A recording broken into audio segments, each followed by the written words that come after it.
Fala galerinha, tudo bem com vocês? Vamos começar aqui mais uma aula no canal. Dessa vez nós vamos estudar a playlist de SUS e a aula de hoje é Evolução da Saúde no Brasil. E aí eu coloquei aqui Evolução na Saúde do Brasil, como cai em provas, e eu quero deixar bem claro o porquê que eu coloquei isso, como cai em provas.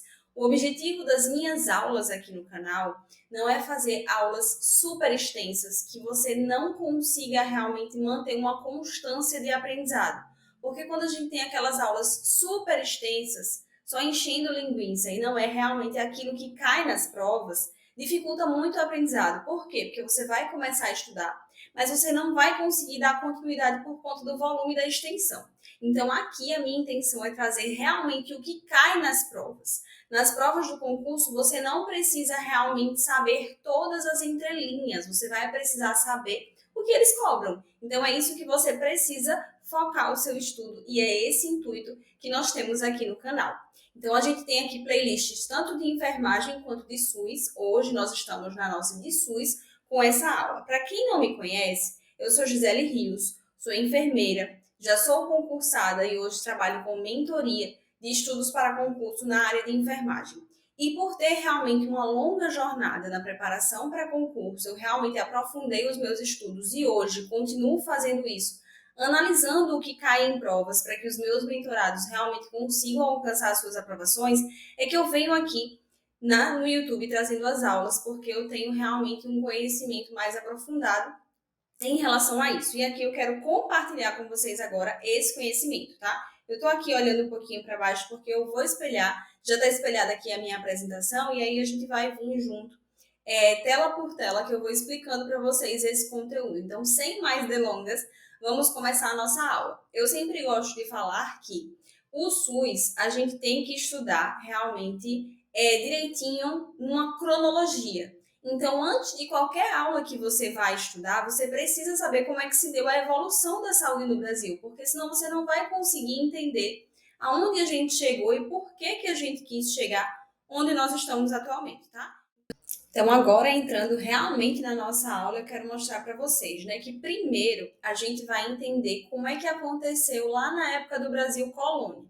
Então, Brasil colônia foi entre 1500 e 1822. E o que é que acontecia naquela época, né? As doenças, e aí quando eu olhar aqui para baixo é porque eu estou marcando aqui para vocês o que é importante, as doenças elas eram tidas como castigos ou provações. Então, aquelas pessoas que adoeciam, as outras pessoas achavam que elas estavam sendo castigadas, né? De uma forma divina, era castigo que eles estavam sofrendo. Ou provações, para ver realmente se conseguia passar por aquela situação. Enfim, era esse tipo de pensamento que existia naquela época, tá?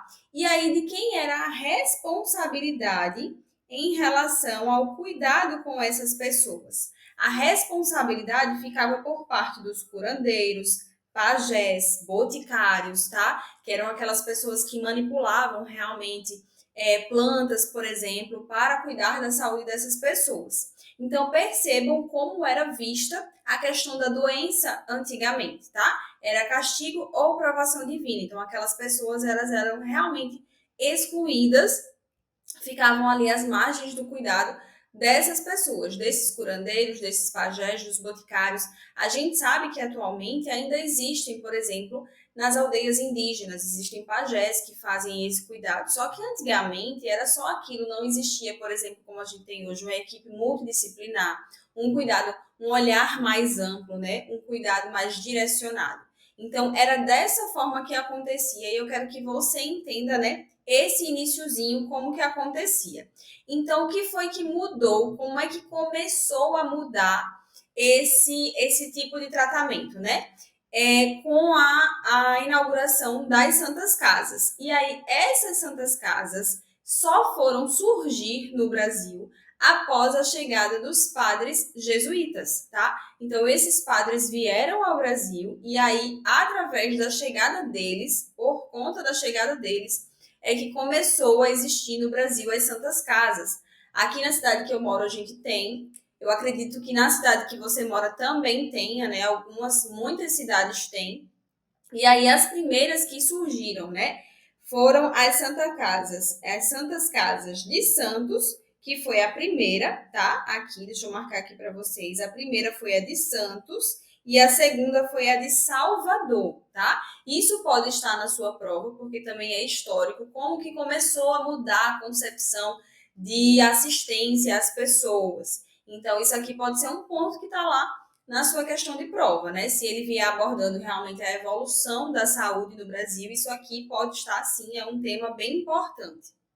Então, entenda que a partir de então, a saúde ela assumiu um caráter assistencialista, que até então não existia, tá? Com algumas doenças sendo tratadas nas enfermarias das Santas Casas. Nesse período, predominava a noção de assistência como uma prática de caridade, tá? Então, esses padres realmente tinham essa questão de levar essa assistência à saúde das pessoas, e essa assistência era uma prática vista como uma caridade que se fazia a essas pessoas, tá? Então, aqui é muito importante desse slide que você saiba, né? O período do Brasil colônia, primeiro as doenças eram vistas como castigos e provações, tá? Depois, com a chegada dos padres jesuítas, foram inauguradas as primeiras santas casas, a primeira em Santos em 1543 e a segunda em Salvador em 1549. E aí, a partir de então, a saúde assumiu esse caráter assistencialista como uma prática de caridade, tá? Um compilado aqui do que eu falei para vocês. Então, continuando aqui, a gente chega à época do Brasil Império.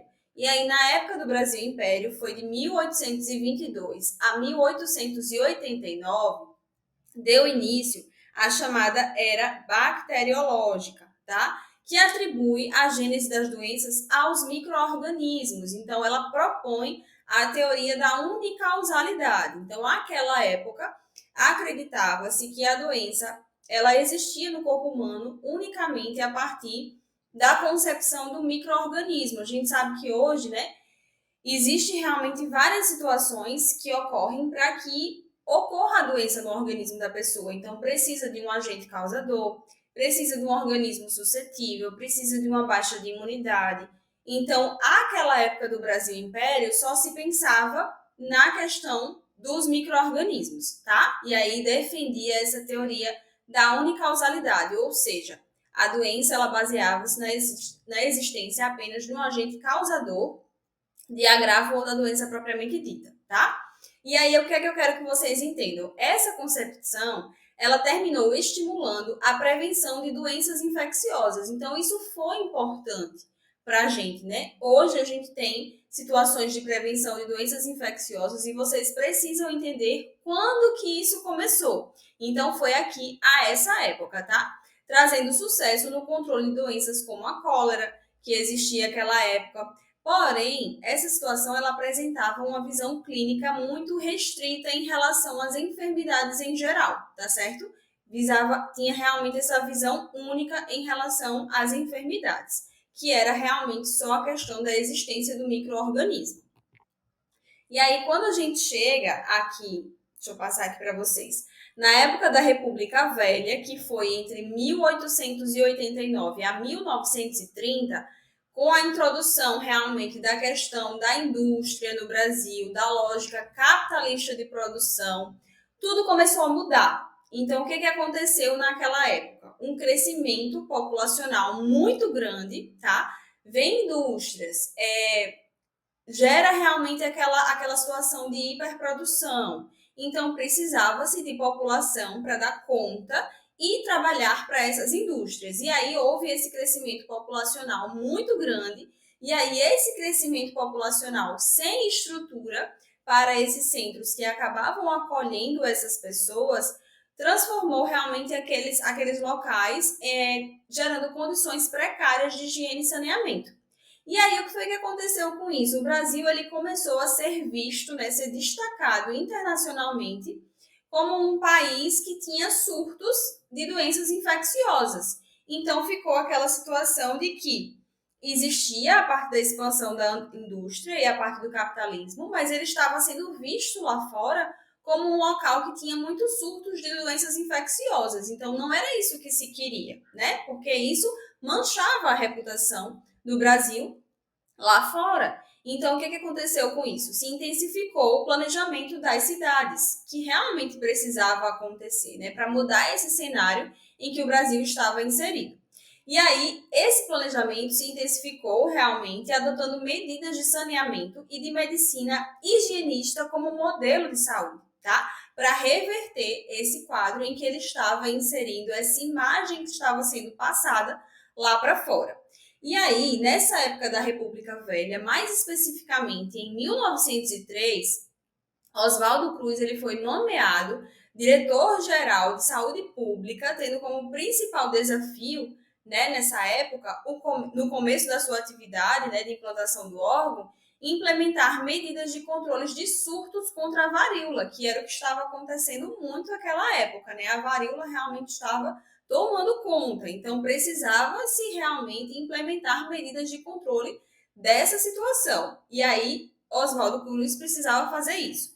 E aí, como foi que isso aconteceu? Eu tenho certeza que você, em algum momento do seu estudo, né, se você já havia começado a estudar para concurso, se você já parou para tentar entender um pouco a situação de como aconteceu nessa evolução da saúde, você já ouviu falar na revolta da vacina. Tenho certeza. Ou no seu estudo, ou na época da graduação, ou do curso técnico, enfim, mas você já escutou falar sobre a revolta da vacina. Foi o que aconteceu, tá? Ele assumiu o departamento em 1903 e aí em 1904 iniciou uma campanha de vacinação compulsória contra a varíola. O que quer dizer compulsória? As pessoas não tinham escolha, elas eram vacinadas obrigatoriamente, tá? Então, o que acontecia? A brigada sanitária entrava nas casas das pessoas e as pessoas eram vacinadas compulsoriamente. E aí, essa forma de agir gerou uma revolução popular conhecida como a revolta da vacina. E aí, por que isso acontecia, gente? Vamos pensar. Atualmente, a gente sabe, né, que as vacinas, elas realmente protegem contra as doenças. Mas pensa, naquela época a população não tinha esse conhecimento que se tem hoje, não tinham todos os estudos que a gente tem atualmente. E as pessoas entravam na sua casa, então imagina uma brigada entrando na sua casa e dizendo que você tem que ser vacinada, queira ou não, entenda o porquê ou não, você tinha que ser vacinado. Então gerou realmente a revolta na população, tá? E aí, a partir do sucesso do controle dos surtos da varíola, passou-se a adotar principalmente um modelo sanitarista campanhista. Então, perceba que a gente já vem evoluindo, tá? A gente teve lá a situação de doença como provação, depois teve o caráter, né? Com a chegada dos padres jesuítas da assistência por caridade, e aí, com realmente o aumento da população, a questão da industrialização, a gente teve um aumento de população nos grandes centros urbanos, trazendo essas doenças infecciosas. E aí, a partir do sucesso, né, dessa questão da campanha de vacinação contra a varíola, adotou-se um modelo sanitarista campanhista. Então, foi se vendo o que é que funcionava, tá? E aí, esse modelo ele foi adotado como modelo de assistência à saúde, centrando as ações de saúde pública nas práticas de vigilância sanitária, notificação de doenças, vacinação obrigatória, saneamento e higiene urbana, tá? Então, vejam como a gente já estava evoluindo aí nessa época. Em 1920, foi criado o Departamento Nacional de Saúde Pública, sob a direção do médico pesquisador sanitarista Carlos Chagas, tá? O que é que eu quero que vocês tenham em mente daqui dessa época da República Velha? Essa situação das doenças infecciosas, a questão da vacinação obrigatória e o modelo de olhar que foi sendo ampliado para que a gente tivesse realmente essa situação de notificação de doenças, vigilância sanitária, vacinação, saneamento e higiene, tá bom? Em 1923, outro ponto muito importante e muito constante nas provas foi a promulgação da Lei Eloy Chaves. O que é que essa lei trazia para a gente, tá? Ela foi considerada um marco da Previdência Social no Brasil porque ela criou as caixas de aposentadoria e pensão. E o que eram essas caixas de aposentadoria e pensão, tá? As pessoas naquela época, elas não tinham realmente assistência à saúde de qualidade, elas não tinham benefício de aposentadoria. Então, quando foi promulgada essa lei, o que foi que aconteceu? Os marítimos e os ferroviários implantaram essas caixas de aposentadoria e pensão, e aí o que acontecia? A população que trabalhava nessas, tanto para os marítimos quanto para os ferroviários, do salário que eles recebiam, eles guardavam um X, né, nessas caixas de aposentadoria, um valor X do seu salário, para ter direito lá na frente, por exemplo, à sua aposentadoria e para ter direito à assistência à saúde, tá? E aí, essas pessoas contribuíam com o seu salário e os seus empregadores também contribuíam com um valor X para essas mesmas caixas. Então, por isso que traz aqui que foi considerado o marco da Previdência Social no Brasil, tá? Foi realmente onde deu início a essa questão, a esse pensamento de previdência, tá? E aí é importante que vocês saibam que deu início com os marítimos e os ferroviários, e essa lei foi promulgada em 1923 e o nome dela é Lei Eloy Chaves, tá? Muito importante que vocês fixem esse ponto, tá? E aqui não esquecendo, em 1904, a revolta da vacina. Então foram dois grandes marcos bem importantes na evolução da saúde. Continuando aqui, a gente chega na Era Vargas, tá? A Era Vargas ela ocorreu entre 1930 e 1964. Então, o que aconteceu nessa época, tá? No campo da saúde, foi um período marcado por início de transição demográfica e epidemiológica. Bem importante aqui, tá, gente, para vocês. Transição demográfica e epidemiológica. A expectativa de vida aumentou, principalmente pela redução da mortalidade por doenças infecciosas, ou seja, tudo aquilo que foi instalado, que foi feito, que a gente viu, começou a surtir efeito. Então, as pessoas realmente tinham um aumento da expectativa de vida, tá? Em decorrência dessa redução da mortalidade por doenças infecciosas que acontecia muito antes desse período. Então, havia uma prevalência de doenças da pobreza ainda, claro, né, por conta das situações em que essas populações ainda estavam inseridas, e além do surgimento de doenças crônicas, como problemas cardíacos e neoplasias, e aumento de violência e acidentes, tá? Então percebam aqui como é que estava caracterizado o perfil epidemiológico dessa população. Aumento de expectativa de vida, diminuição da mortalidade por doenças infecciosas, em contrapartida começa a surgir a questão dos problemas crônicos, cardíacos e neoplasias, tá? E ainda tinha prevalência, né? Ainda continuava, prevalência quer dizer que ainda continua realmente, tem casos novos e tem situações que ainda continuam ocorrendo de doenças da pobreza, tá? E aí, em 1930, o governo criou o Ministério da Educação e Saúde. Isso aqui também é importante, gente, que vocês tenham em mente que o Ministério da Saúde ele não foi criado independente, primeiro ele estava atrelado ao Ministério da Educação.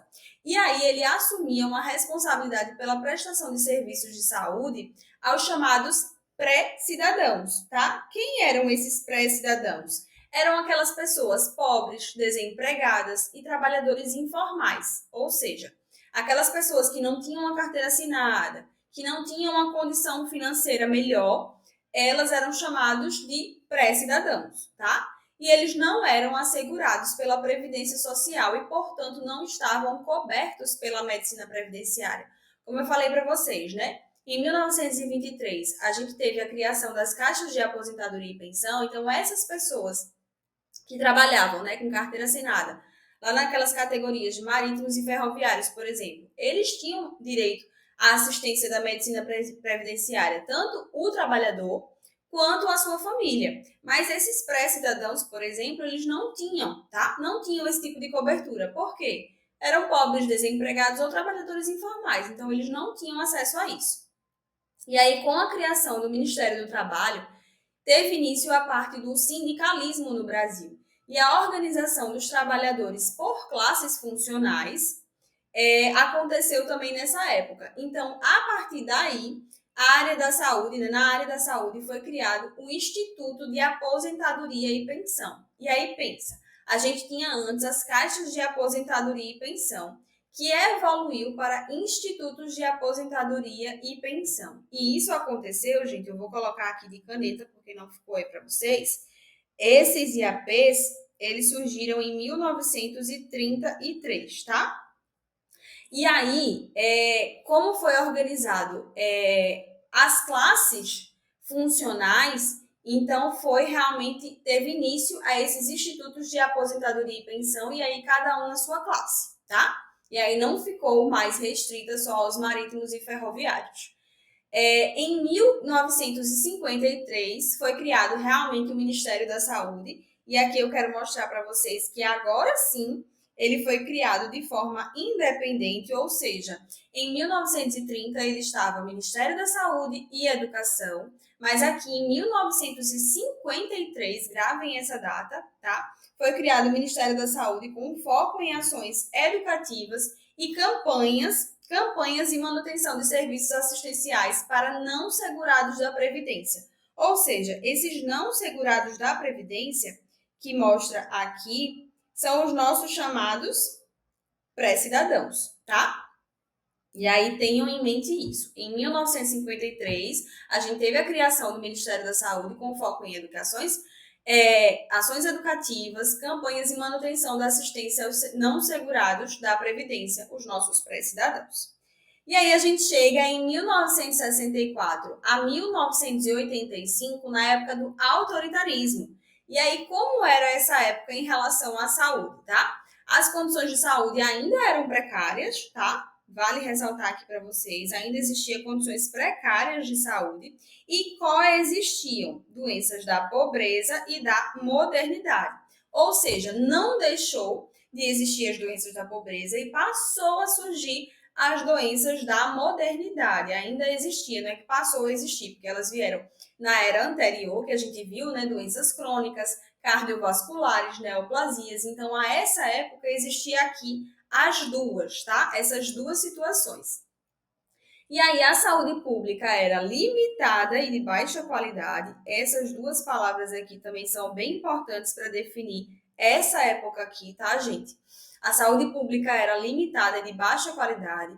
O Ministério da Saúde concentrava-se na redução dos agravos imunopreveníveis e no atendimento de programas específicos, como controles de doenças como tuberculose e hanseníase, tá? Então, agravos imunopreveníveis e programas específicos, tá certo? Enquanto isso, a medicina previdenciária privativista, que foi aquela que a gente viu, né, com a contribuição dos trabalhadores, dos empregadores, ela oferecia uma assistência à saúde aos contribuintes dos institutos de aposentadoria e pensão e seus familiares, tá? Como eu já tinha mencionado para vocês. Tinha acesso à pessoa que trabalhava e à sua família. Como tentativa de reordenar o sistema, as ações da Previdência foram divididas em órgãos especializados, tá? Começou aí a surgir os órgãos especializados nessa questão da Previdência. E assim criou-se um Sistema Nacional de Previdência Social, o SIMPAS, que congregou o Instituto de Administração da Previdência e Assistência Social, o IAPAS, e o Instituto de Previdência Social, INPS, criado pela fusão dos IAPs. Então, tinham vários IAPs, né, como a gente viu de acordo com as categorias, e aí essa fusão deu origem ao Instituto Nacional de Previdência Social, o INPS, tá? E o Instituto Nacional de Assistência Médica e Previdência Social, INAMPS, tá certo? Quando a gente continua aqui ainda na época do autoritarismo, em 1975 foi proposta a criação de um Sistema Nacional de Saúde, através da Lei 6.229 de 1975, durante a 5ª Conferência Nacional de Saúde. Então percebam que aqui já começou-se a pensar, né? Teve a proposta de criação de um Sistema Nacional de Saúde, tá? Isso aqui também é importante para a gente saber quando começou a surgir os primeiros indícios, né, dessa mudança de um sistema de saúde nacional, amplo para as pessoas, tá? E aí, entretanto, a oposição exercida pelos empresários da saúde contra a regulamentação dessa lei fez com que o governo centrasse sua atuação apenas em programas verticais, ou seja, né, aqueles programas mais impostos, eles não queriam realmente que tivesse essa condição assim mais igualitária para todos, tá certo? E aí, com a realização da Conferência de Alma-Ata, gente, isso aqui foi muito importante, esse ponto cai, chove, despenca em provas. Eu quero que você entenda bem direitinho. A Conferência de Alma-Ata, realizada em 1978 no Cazaquistão, ela ampliou mundialmente um debate sobre os modelos de atenção à saúde que existiam, discutindo principalmente a importância da atenção primária à saúde. E isso repercutiu muito no Brasil, tá? Então eu vou até destacar aqui para vocês. Em 1978, a Conferência de Alma-Ata, ela veio discutir a importância da atenção primária à saúde, que teve muita repercussão no Brasil, tá? Esse fato foi muito importante, precisa estar no seu resumo com toda certeza, certo? E aí, quando a gente chega no período da Nova República, né, que foi de 1985 a 1988, a gente tem que em 1986 tivemos a realização da 8ª Conferência Nacional de Saúde. Esse ponto aqui também foi super importante, também despenca em provas, tá? Por quê? Porque permitiu pela primeira vez na história do país a participação da sociedade civil organizada nesse processo de construção de um novo modelo de saúde, tá? Então, as outras conferências não existiam realmente a possibilidade da sociedade civil organizada participar. E aqui, esse foi um marco, tá? A 8ª Conferência Nacional de Saúde, em 1986, permitiu a participação da sociedade civil organizada no processo de construção de um novo modelo de saúde. Isso aqui foi um marco, tá, gente? Norteada pelo princípio saúde como direito de todos e dever do Estado. Então, percebam, a gente sabe, né? Se você já estudou que isso aqui está na Constituição, tá? Esse texto é constitucional. E aí a gente vê onde que isso começou, tá? Que foi aqui na nossa 8ª Conferência Nacional de Saúde. Esse tema aqui também é bem importante, tá? Norteada pelo princípio a saúde como direito de todos e dever do Estado. Suas principais deliberações foram a base para a instituição do SUS na Constituição Federal de 1988, tá? Esse tópico aqui é super importante, você precisa saber, você precisa memorizar, você precisa fazer materiais de revisão que contemplem isso aqui. Não que as outras coisas não sejam importantes, mas assim, eu gosto sempre de trazer uma aula para que você entenda o que aconteceu e como aconteceu, mas existem pontos que eu vou sempre trazer para você. Olha, isso aqui você tem que saber. Se você não consegue compreender, você vai reassistir a aula. Se você percebeu que não está conseguindo memorizar, transforma isso em material de revisão, material de apoio. Então, faz um mapa mental, faz um flashcard, faz um resumo mais ilustrado, mas utiliza aquela metodologia, aquele método que você percebe que favorece que esse conteúdo fique na sua mente, porque é muito importante, tá? Em 1987, enquanto se aprofundavam as discussões sobre o financiamento e a operacionalização do Sistema Único de Saúde, o governo cria um Sistema Único descentralizado de saúde, que tinha como princípios a universalização, a equidade, a descentralização, a regionalização, a hierarquização e a participação da comunidade. Então, percebam que antes do SUS, a gente teve um SUDS, tá? Esse SUDS era o Sistema Único Descentralizado de Saúde e ele já trazia aqui alguns princípios e esses princípios a gente vê ainda, né, no nosso Sistema Único de Saúde.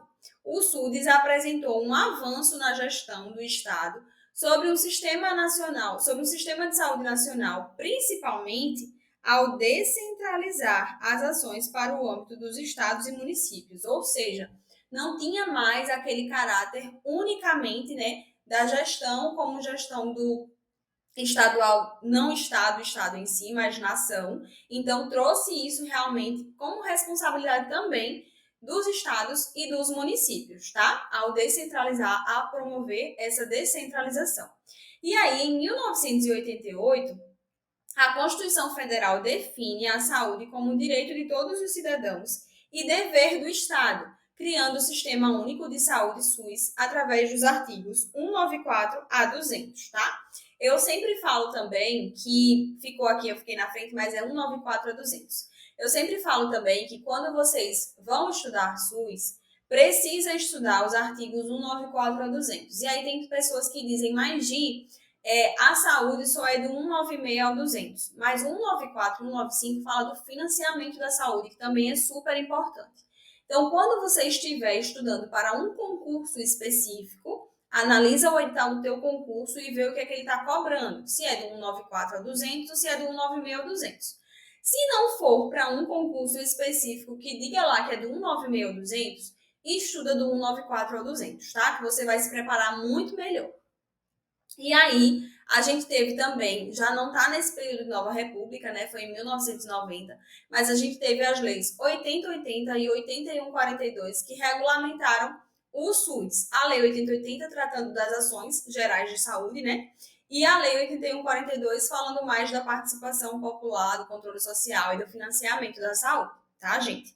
Então era isso que eu queria trazer aqui para vocês, esse compilado de como foi essa evolução histórica. E aí, como um brinde para quem ficou aqui até agora, porque tem gente que começa a assistir e dispersa, mas como um brinde, eu trouxe aqui uma trilha da memória para vocês. Essa trilha da memória, ela concentra realmente todos os fatos mais importantes que aconteceram nessa evolução da saúde. E aqui eu não vou parar em 1988, que foi o que a gente viu até agora, porque o estudo mais aprofundado a gente vai vir com outras aulas falando sobre a Lei 8080. A gente já tem aulas aqui sobre o controle social, que trata da Lei 8.142, Decreto 7.508. Já tem aqui uma playlist no canal sobre SUS que contemplam essas aulas. Mas aqui eu quero trazer para vocês essa trilha da memória com todos os fatos mais importantes que aconteceram, tá? Então, relembrando aqui alguns pontos e trazendo para vocês pontos novos. Então, a gente teve em 1923 a questão da Lei Eloy Chaves, que a gente viu que teve a criação das caixas de aposentadoria e pensão, e aí era gestão bipartite, tá? Contribuição dos empregados e dos empregadores. Em 1933, como eu falei para vocês, a unificação dos CAPs em institutos de aposentadoria e pensão. Em 1953, a gente teve a criação do Ministério da Saúde, e aqui, independente, desvinculado do Ministério da Educação, que foi em 1930, aqui em 1953, criado de forma independente e não estava mais atrelado ao Ministério da Educação. Em 1966, a gente teve a questão do INPS. Após o golpe militar, os institutos de aposentadoria e pensão são unificados e passam a ter oficialmente previdência social no Brasil. Ainda era excludente o atendimento aos trabalhadores com carteira assinada e seus familiares. As outras pessoas não tinham direito, tá? Em 1977, a gente teve o INAMPS. O INPS passa por grande crise devido a desvios de verba, e aí, a partir disso, criam-se estratégias para melhorar a previdência. E uma delas foi a criação do Instituto Nacional de Assistência Médica da Previdência Social, o INAMPS, tá? Em 1978, como a gente viu, a gente teve a questão da Conferência de Alma-Ata. Foi a primeira conferência internacional de cuidados primários à saúde. Ela aconteceu no Cazaquistão e foi o primeiro espaço de discussão sobre a atenção primária, que gerou grande impacto na saúde do Brasil, tá? E em 1983, a gente teve as ações integradas em saúde. Aqui foi um marco social inicial para a atenção primária no Brasil, tá? Além disso, continuando aqui na nossa trilha, a gente teve em 1986 a 8ª Conferência Nacional de Saúde, como a gente estudou, né? Que viu que foi um marco muito importante, porque foi o marco mais forte da reforma sanitária no Brasil. E a 8ª conferência, ela foi a primeira a promover a participação popular, tá? Em 1987, a gente teve a criação do SUDES. Em 1988, a saúde foi incluída na Constituição Federal como um direito dos cidadãos, tá? E aí a gente teve a questão do SUS lá incluído. Em 1990, a gente teve essas duas grandes leis, tá? A Lei 8080, que é a lei maior que regula as ações de saúde em todo o território nacional, e a Lei 8.142, que regula, que trata, né, sobre o controle social e as ações de serviço de saúde do Brasil, e fala também sobre o financiamento da saúde. Nós tivemos as NOBs. Eu vejo atualmente poucos concursos realmente abordando essa questão das NOBs, tá? Mas elas foram criadas, foi criada em 1991 e a gente teve versões em 93 e 96, tá? Continuando, em 1994, a gente teve a criação do PSF, e aí uma ênfase muito grande para a atenção primária à saúde. Em 2023, a gente teve a criação do Serviço Pré-Hospitalar Móvel Nacional, tá? A criação do SAMU. Em 2006, a gente teve o Pacto pela Saúde, e o Pacto pela Saúde ele engloba o Pacto pela Vida, o Pacto em Defesa do SUS e o Pacto de Gestão. Teremos aula também sobre ele aqui. Em 2011, a gente teve o Decreto 7.508, que regulamenta a Lei 8080. Então, trouxe essa regulamentação e preencheu lacunas que naquela época, né, a Lei 8080 ela não conseguiu prever, mas que foram necessárias. Então, esse decreto vem aí realmente regulamentar essa lei e preencher essas lacunas. Em 2011, a gente teve a PENAB, né, a Política Nacional de Atenção Básica, e em 2017 a gente teve uma revisão das diretrizes, né, da PENAB para a organização da atenção básica no SUS. Então, essa trilha da memória aqui é muito importante que você tenha também ela na sua mente, faz aí um compiladozinho através de um mapa mental, por exemplo, para ficar sempre revisitando esse conteúdo, tá? E muito importante, se essa aula ajudou você, deixa aqui o seu like. Vem outra vez, você já viu agora como ocorreu essa evolução da saúde, então tenta responder questões e depois volta aqui à aula, para caso você erre alguma questão, você revisitar, entender o que foi que você errou, tá certo? Eu espero você na nossa próxima aula. Se essa aula também você entende que é muito importante para algum colega seu que também esteja se preparando para concurso, vai precisar estudar legislação do SUS, encaminhe essa aula para ele também. Te vejo numa próxima, tá bom? Beijos, até a próxima aula. Tchau, tchau.